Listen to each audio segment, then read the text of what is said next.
ए बहू का माँ एक गाना गाई गावा कजरी गावा सिखबू हाँ सिखावा गावा सुना।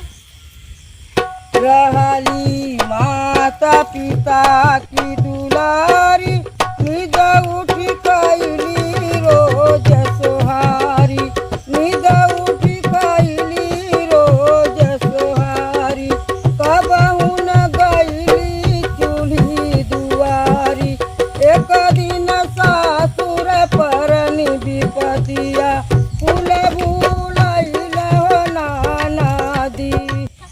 हे माँ तोर सास कैसे रहनी? हमार साथ हाँ अच्छा हम बतावत ही बहू कैसे रहनी। बतावा।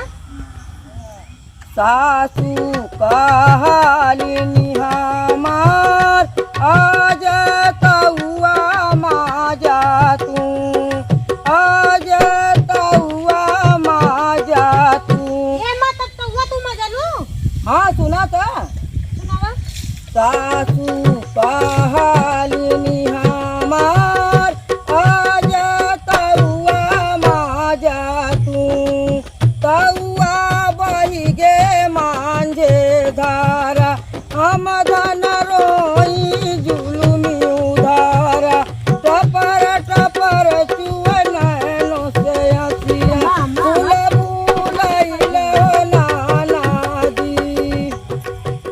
हे माँ तोहर सास तो से तावा मजवावत रहनी तू काहे हमने से ना मजवावत? हमें से ना मजवाई बहू ना कि हमने के जमाने में लोहे का तावा रहा और चूल्ही पर खाना बनत रहा तो वही से जर जर तावा तो हमने से मजा न।